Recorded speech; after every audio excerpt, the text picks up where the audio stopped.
Bem, vamos lá.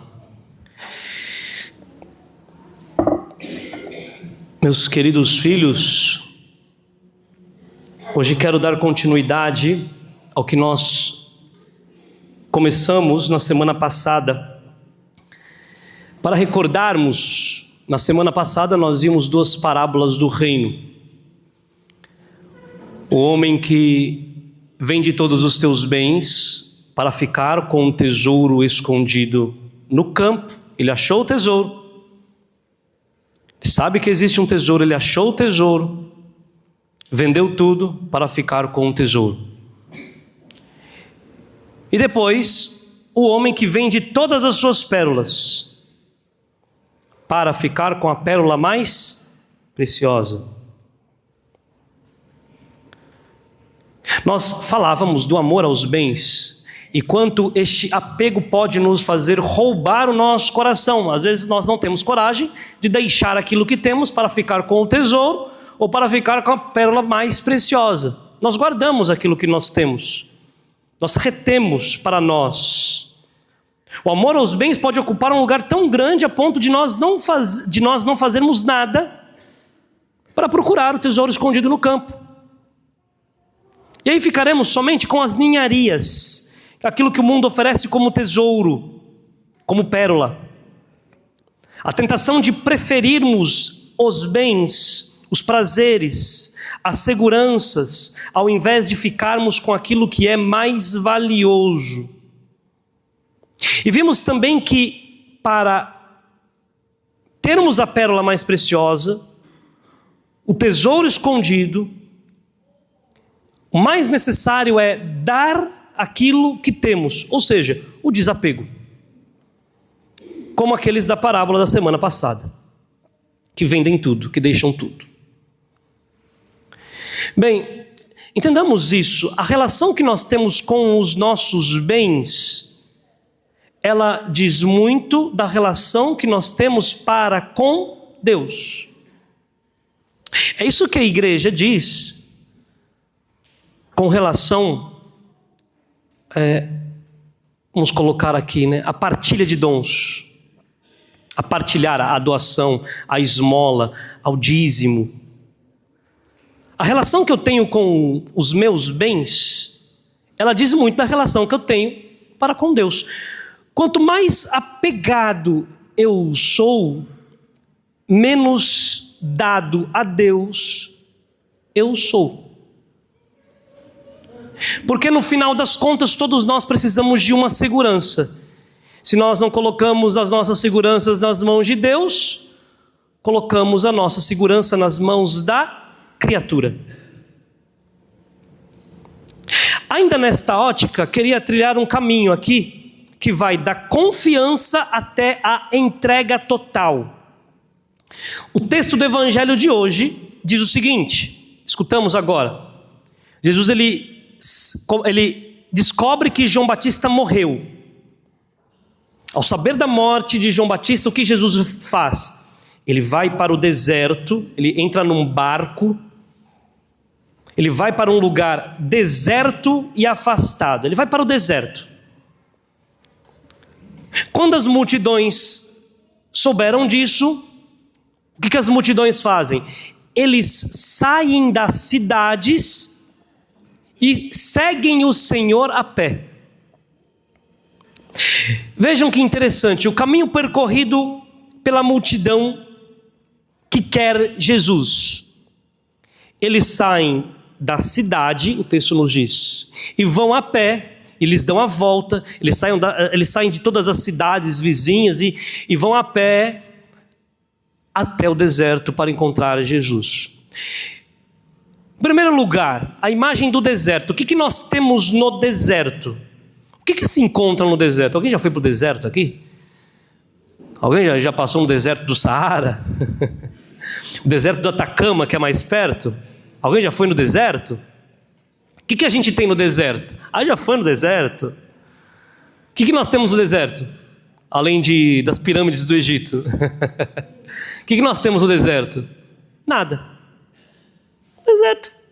Deserto é infértil, né? Não temos nada. A gente não tem água, não tem comida, não temos bens, não temos lojas, não temos shopping, não temos amigos, não temos nada. Não tem internet, não tem nem onde pendurar o Wi-Fi. Não temos nada. À noite é muito frio, de dia é muito quente. O caminho a ser percorrido por aqueles que querem encontrar o Senhor é sempre esse. Meus filhos, não há outra possibilidade. O caminho percorrido é sempre esse. É o caminho da cidade para o deserto. O caminho de ter tudo, todos os apegos, para não ter nada além de Deus. O deserto é marcante nas Sagradas Escrituras. É o lugar da divina providência. No deserto, o povo de Israel caminha para a terra prometida. No deserto eles veem os maiores milagres. É o mar que se abre, é o alimento que cai do céu, é a água que jorra da rocha. É no deserto que Jesus é tentado por Satanás e no deserto ele vence as tentações, a tentação do ter, do poder, do prazer. É lá. O deserto, ao mesmo tempo em que parece o lugar da esterilidade, é no deserto que é o lugar onde Deus mostra que Ele basta. Por isso, ir para o deserto é uma decisão. Eles decidiram, Jesus está lá. O que eles fizeram? Vamos sair das nossas cidades e vamos correndo para o deserto. Nós queremos ver Jesus. É uma decisão de confiar em nosso Senhor Jesus Cristo. Eu escolho ir para o deserto. E a nossa vida espiritual precisa ter uma escolha. Eu preciso escolher confiar em nosso Senhor. Eu preciso escolher deixar a cidade, as luzes da cidade. Eu preciso escolher encontrar-me com o Senhor, só Ele e mais nada. E o texto nos diz que ao sair do barco, Jesus, ele vê uma grande multidão e se enche de compaixão por eles. Porque o Senhor, ele tem compaixão daqueles que deixam tudo para encontrá-lo. E por isso, não tenhais medo, porque o Senhor vai ter compaixão de você. Nada te falta, nada te faltará. Não tenha medo de deixar tudo para encontrá-lo. Porque o Senhor tem compaixão de quem deixa tudo para encontrá-lo. Essa compaixão é como se o Evangelho nos dissesse: Ele é a nossa segurança, Ele é a tua segurança. Vá para o deserto, é um convite, vá para o deserto. O Senhor está lá de pé, Ele se compadece de você, Ele está lá de pé a te esperar. Não tenha medo. Não tenha medo dos desertos da vida. Não tenha medo. Não tenha medo daquilo que você vai passar na sua vida. Não tenha medo. Ele está de pé. Ele tem compaixão de você. Às vezes você pode não ver. O deserto, ele demora. Às vezes o deserto da nossa vida demora. As coisas da nossa vida demoram a passar. Os problemas, as dificuldades que são desertos para nós. Às vezes a angústia demora. Mas o Senhor, Ele está lá. Ele tem compaixão de você. Ele tem compaixão de nós. E o que Ele começa a fazer no deserto? Por aqueles que estão no deserto. Por aqueles que só encontram Jesus no deserto. O que Ele faz? O texto nos diz que Ele começa a curar todos os doentes. Ele cura. É no deserto que nós encontramos a verdadeira cura. Porque aqueles que vão ao seu encontro passam pelo deserto, mas saem curados. Você já deve ter ouvido falar daquela coisa, cada vez que você passa por um problema, você sai um pouco mais forte e resiliente. É assim. Você vai passar pelo deserto, Ele vai curar. Aqueles que passam pela dor do deserto podem se encontrar com a misericórdia de Deus. A dor da queda É a dor, aliás, a dor da queda é a alegria de olhar Jesus nos olhos e saber que Ele é o teu único sustento. É passar pelo deserto. Ele cura. Muitas pessoas não experimentam a cura por quê?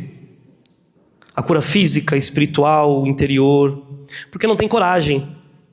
Não tem coragem de abandonar as suas seguranças para buscar somente a Deus. E continuam nas suas próprias forças, continuam excessivamente apegados. O milagre, ele nasce desta entrega. Então os discípulos estão ali, eles estão todos preocupados. O que eles dizem? Despede as multidões, para que possam ir aos povoados comprar comida. A gente não tem nada aqui. Eles estão mentindo, hein? Eles estão mentindo. O spoiler, né? Eles estão mentindo. Senhor, despede as multidões. Eles já não tem nada aqui. Deixa eles comprarem comida. E Jesus responde: eles não precisam ir embora. Dai-lhes vós mesmos de comer. É aqui que aparece o grande inimigo da confiança. Qual que é o maior inimigo da confiança? Aí você pode falar assim: padre, isso é fácil. O maior inimigo da confiança é a desconfiança. Qual que é o maior inimigo da confiança? É o medo. O medo de dar. O medo de entregar. Vamos lá. O que você reza no Pai Nosso? Quando você vai rezar o Pai Nosso, o que você reza? Você reza assim: o pão nosso de cada dia nos dai hoje. Você está pedindo para Deus, é uma petição. O pão nosso de cada dia nos dai hoje. Você está pedindo o quê? O pão.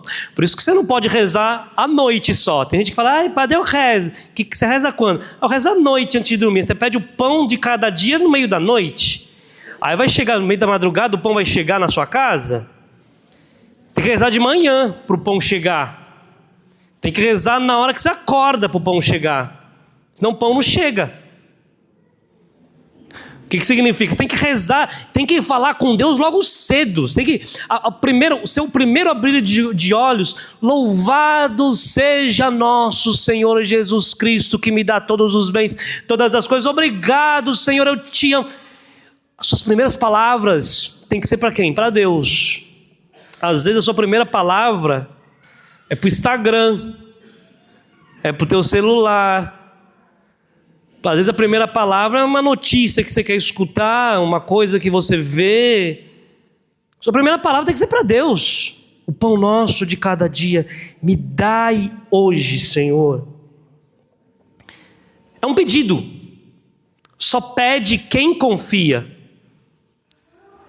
Quem não confia, não pede. Tem muita gente que fala assim, né? Eu não gosto de fazer oração de pedido, padre. Eu não tenho muito o que pedir, eu só tenho que agradecer, padre. Não, está errado, porque se você não pede, significa que você não confia. Você tem que aprender a pedir. Mas pedir a quem? A Deus. Porque só pede quem confia. Você tem que agradecer? Tem. Mas também tem que... Porque pedir significa que você é fraco. Vou dizer uma coisa aqui. Não se sinta ofendido. Quem não pede é porque é orgulhoso. Se acha forte demais. Por isso que não pede. Quem tem medo de pedir a Deus é porque acha que se basta sozinho.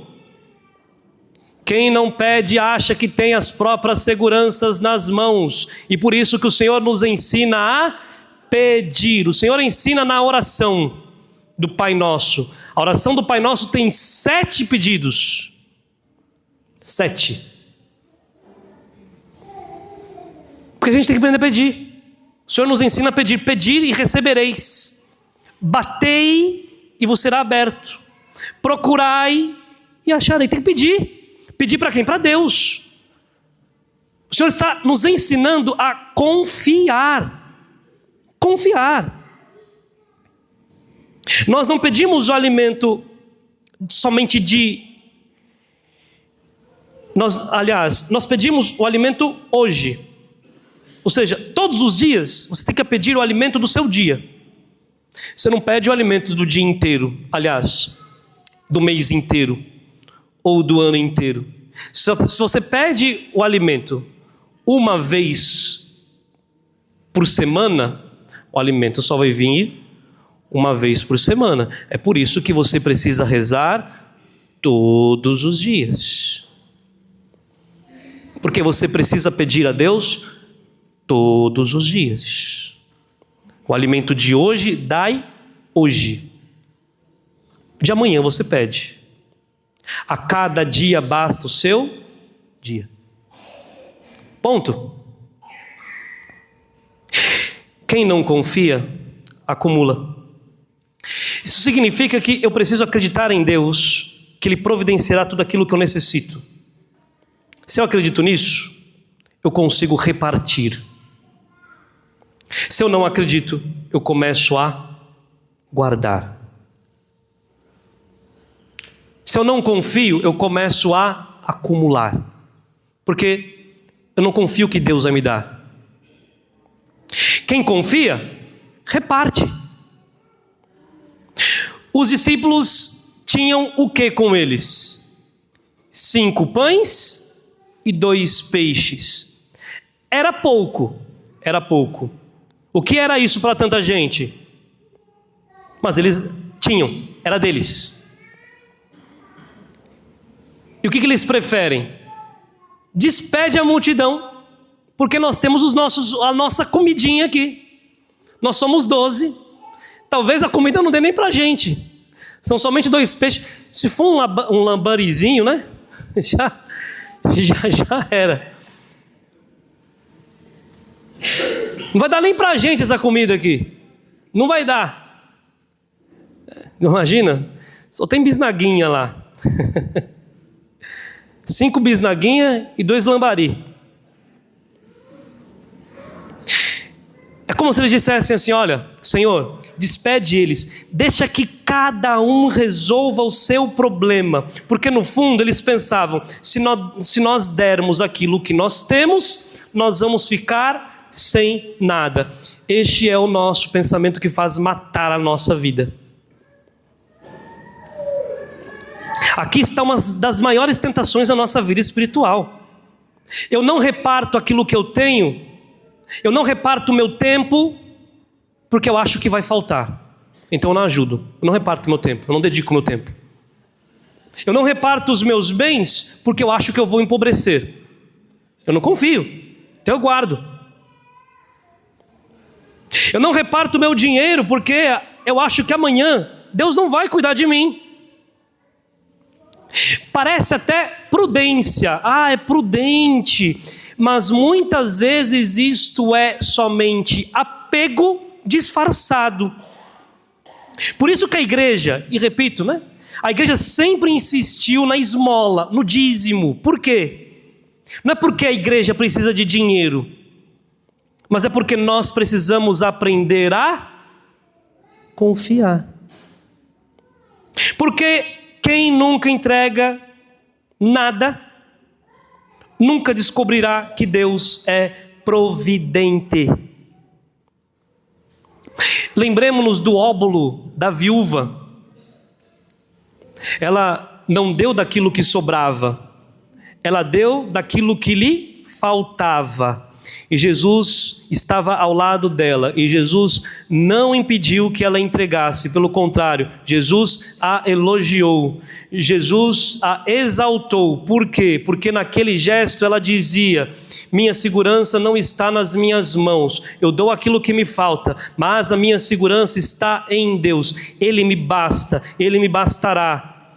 É exatamente isso que Jesus quer nos ensinar, é exatamente isso que Jesus ensina aos discípulos: dai-lhes vós mesmos de comer, o pão do próximo está nas tuas mãos, dai-lhe você de comer, é você que tem que dar.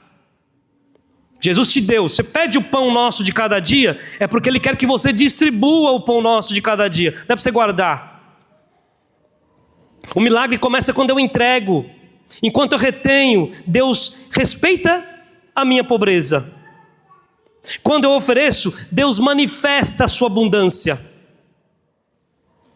O Evangelho diz que Jesus tomou os pães, levantou os olhos ao céu, pronunciou a bênção, partiu os pães, entregou aos discípulos. Percebam, Jesus ele não multiplica antes da entrega, ele multiplica durante a entrega. É enquanto os discípulos repartem, é enquanto eles distribuem o pão, que o pão não acaba. Assim também acontece conosco. A generosidade nunca empobrece quem confia em Deus. Quanto mais generoso eu sou, mais Deus multiplica. Não porque é uma relação de troca, porque Deus ele é generoso com aqueles que são generosos. A lógica do mundo vai dizer para você, guarda para não faltar. A lógica de Cristo diz para você, dá e nunca te faltará aquilo que realmente você precisa. E o Evangelho termina dizendo, comeram e ficaram satisfeitos, e ainda recolheram 12 cestos cheios dos pedaços que sobraram. Por quê? Quem confia, perde o medo. Quem perde o medo, aprende a dar. Quem aprende a dar, descobre que Deus nunca se deixa vencer em generosidade. Talvez a pergunta que nós devemos nos fazer hoje, mediante este Evangelho, é a seguinte: o que eu ainda não entreguei, porque tenho medo de ficar mais pobre? Talvez sejam os bens, talvez seja o meu tempo, talvez seja o meu coração, talvez seja a minha própria vida. Mas a resposta de Cristo continua sendo a mesma. Traz aqui. Ele pede, traz aqui, que eu multiplico. Trazei, dai-lhe vós mesmos de comer. Dai-lhes vós mesmos de comer. Coloca tudo nas mãos de Jesus. Aquilo que permanece nas nossas mãos vai sempre continuar pequeno, mas aquilo que é colocado nas mãos de Deus torna-se capaz de alimentar uma multidão. Amém.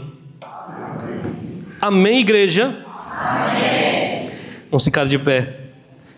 Crê em Deus Pai,